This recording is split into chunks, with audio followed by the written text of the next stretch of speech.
अल्लाहुम्मा सल्लि अला मुहम्मद व आले मुहम्मद व अज्जिल फरजहुम। सूरह स्वाद मक्की सूरा है, 23वें पारे का दूसरा सूरा। इसमें कुल 88 आयात हैं, 5 रुकू हैं। मौजूदा तरतीब में इसका नंबर 38 है, तरतीब नज़ूली में इसका नंबर 30 है। आज आयत नंबर 1 से आयत नंबर 16 तक का तर्जुमा और तफसीर। बिस्मिल्लाहिर्रहमानिर्रहीम। अज़ीम और दायमी रहमतों वाले खुदा के नाम से। स्वाद, नसीहत वाले कुरान की कसम। हकीकत यह है कि ये कुफ़ार गुरूर और इख्तिलाफ़ में पड़े हुए हैं। हमने इनसे पहले कितनी नस्लों को तबाह कर दिया है। फिर उन्होंने फरियाद की, लेकिन कोई छुटकारा मुमकिन नहीं था, और उन्हें ताज्जुब है कि उन्हीं में से कोई डराने वाला कैसे आ गया। और काफिरों ने साफ कह दिया कि ये तो जादूगर और झूठा है। क्या इसने सारे खुदाओं को छोड़कर एक खुदा बना दिया है? ये तो इंतहाई ताज्जुब खेज़ बात है। और उनमें से एक गिरोह ये कहकर चल दिया कि चलो अपने खुदाओं पर कायम रहो, कि इसमें इनकी कोई गरज पाई जाती है। हमने तो अगले दौर की उम्मतों में ये बातें नहीं सुनी हैं, और ये कोई खुद साख्ता बात मालूम होती है।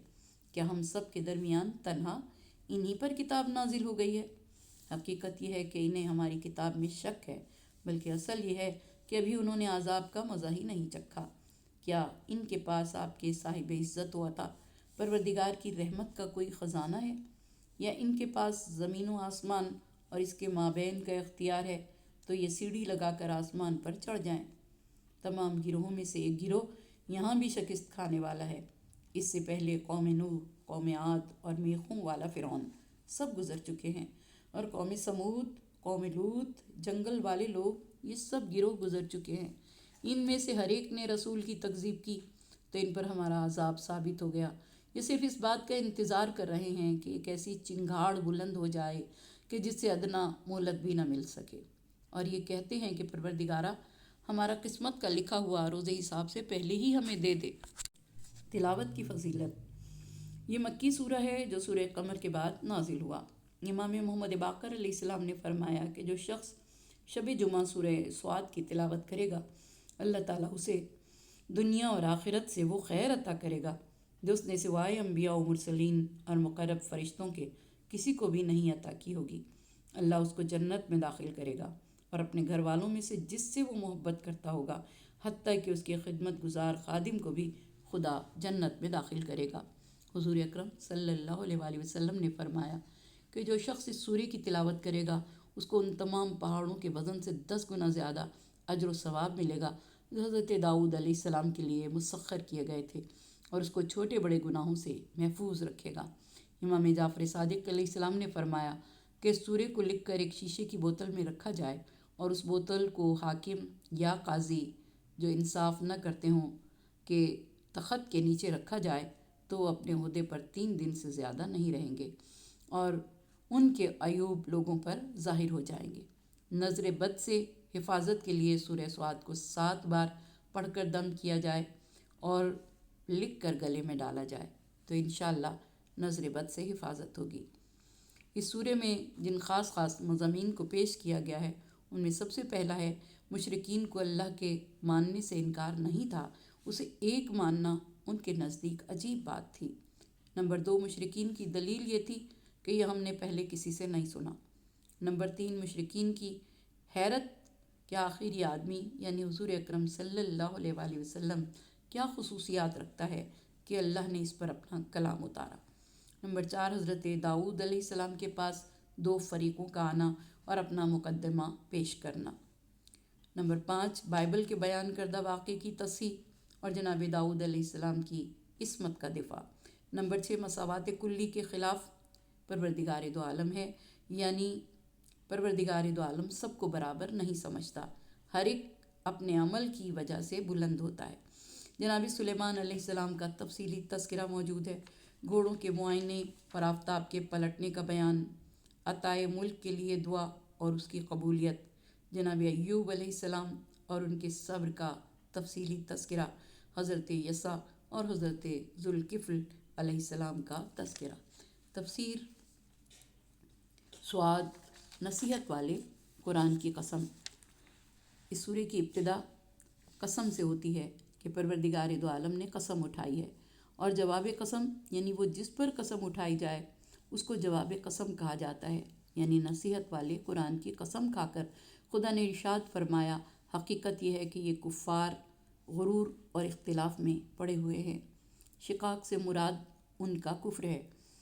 ہم نے اس سے قبل کئی قوموں کو برباد کر دیا ہے، پھر انہوں نے فریاد کی لیکن کوئی چھٹکارا ممکن نہیں، اور انہیں تعجب ہے کہ خود ان میں سے کوئی ڈرانے والا کیسے آ گیا۔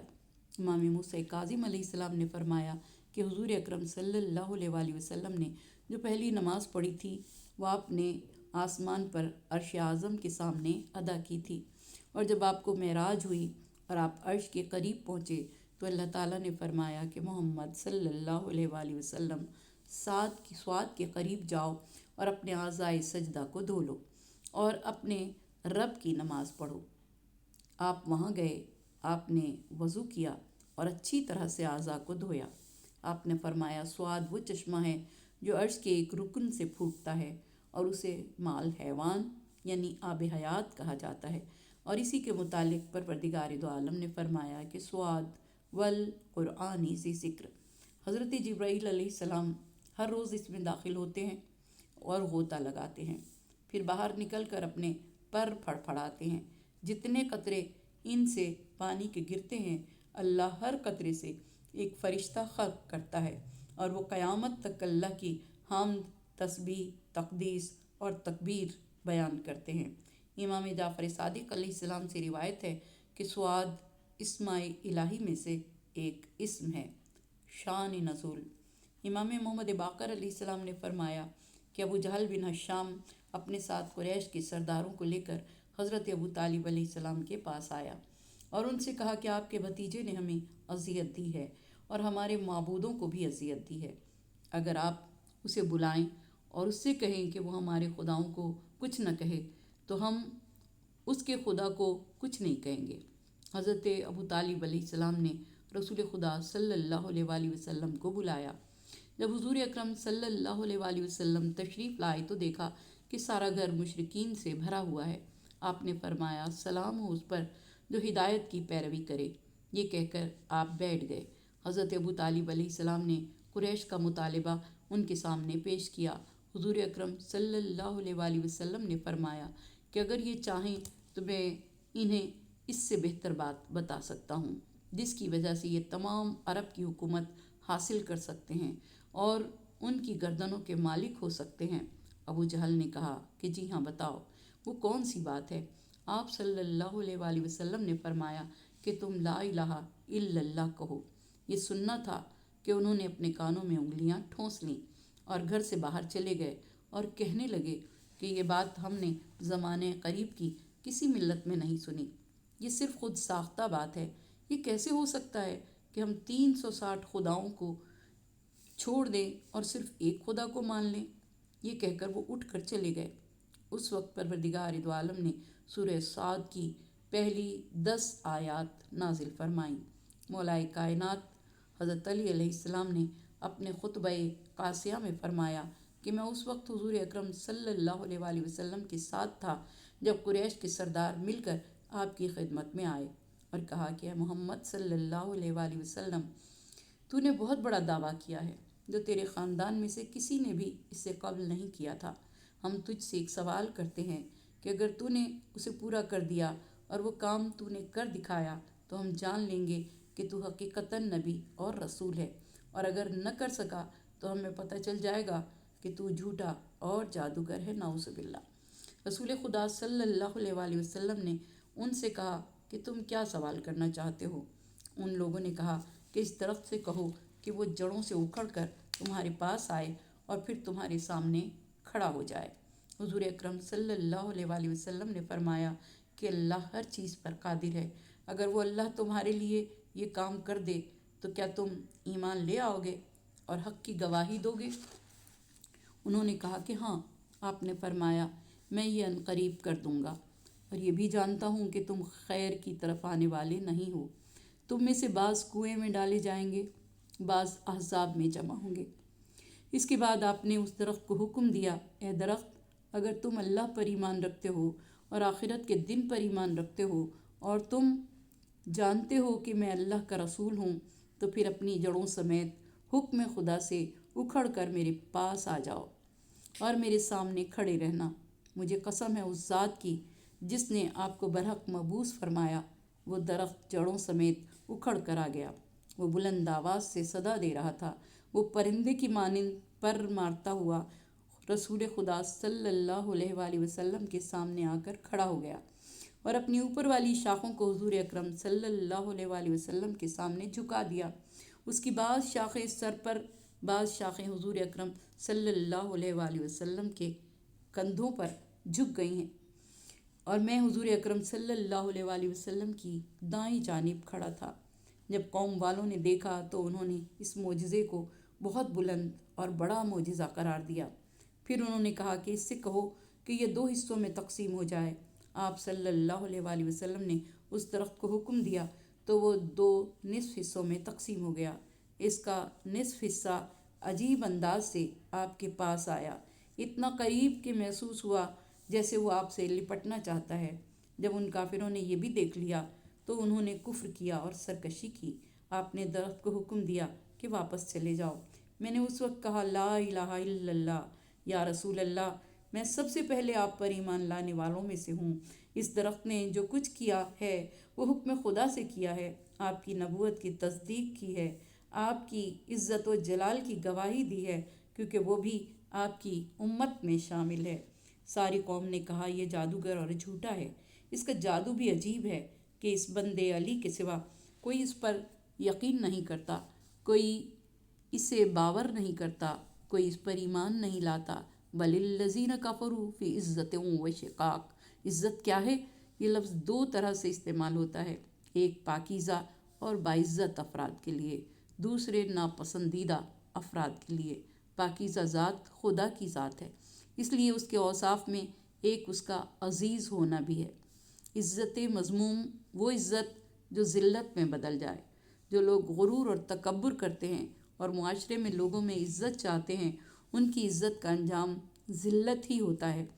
जैसा कि फ़िरौन को अज़ीज़ मिस्र कहा जाता था, यहाँ अज़ीज़ से मुराद ऐसा शख्स है जिसके अंदर हिदायत दाखिल नहीं हो सकती। अज़ीज़ के माना है नाकाबिल शिकस्त शख्सियत, जिसकी कुदरत कोई ख़त्म न कर सके। जब ये माना खुदा की ज़ात में पाया जाएगा तो उस वक्त इसका मतलब होगा नाकाबिल शिकस्त ज़ात, जिसके मुकाबिल में कोई आ न सके। और जब इसकी निस्बत फ़िरौन की तरफ होगी तो ऐसी ज़ात जिसमें हिदायत का नफूज़ नहीं हो सकता, यानी जो हिदायत पाने के काबिल न रहे, जो हक़ को तस्लीम करने में गुरूर और तकब्बुर से काम ले, यही इज़्ज़त दर हकीकत ज़िल्लत है। शिकाक शिगाफ के माना में है, जो इख्तिलाफ़ के माना में भी इस्तेमाल होता है, क्योंकि इख्तिलाफ़ ताल्लुकात में शिगाफ डाल देता है। गुरूर, तकब्बुर, इख्तिलाफ़, तफ़रक़ा, ये सब ऐसी चीज़ें हैं जो शिकाक और बदबख्ती का बाइस बनती हैं। ये औसाफ आँखों पर पर्दा डाल देते हैं। हमने इनसे पहले कितनी नस्लों को तबाह कर दिया है। फिर उन्होंने फरियाद की, लेकिन कोई छुटकारा मुमकिन नहीं था, और इन्हें ताज्जुब है कि इन्हीं में से कोई डराने वाला कैसे आ गया। और काफिरों ने साफ कह दिया कि ये तो जादूगर और झूठा है। क्या इसने सारे खुदाओं को छोड़कर एक खुदा बना दिया है? ये तो इंतहाई ताज्जुब खेज बात है। और इनमें से एक गिरोह ये कहकर चल दिया कि चलो चलो अपने खुदाओं पर कायम रहो, कि इसमें इनकी कोई गरज पाई जाती है। हमने तो अगले दौर की उम्मतों में ये बातें नहीं सुनी हैं, ये तो कोई खुद साख्ता बात मालूम होती है।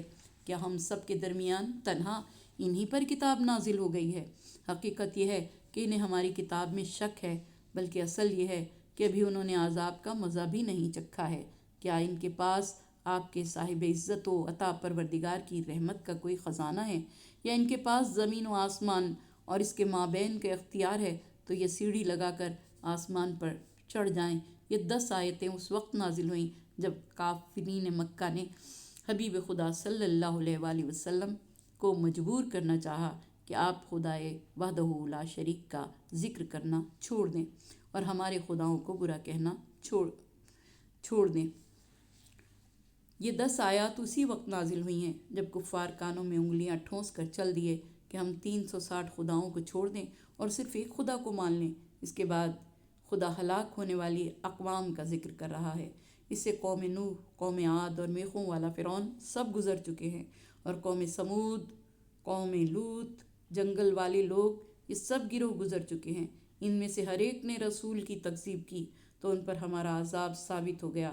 یہ صرف اس بات کا انتظار کر رہے ہیں کہ ایک ایسی چنگھاڑ بلند ہو جائے جس سے ادنیٰ مہلت بھی نہ مل سکے، اور یہ کہتے ہیں کہ پروردگار ہمارا قسمت کا لکھا ہوا روز حساب سے پہلے ہی ہمیں دے دے۔ آیت نمبر 16۔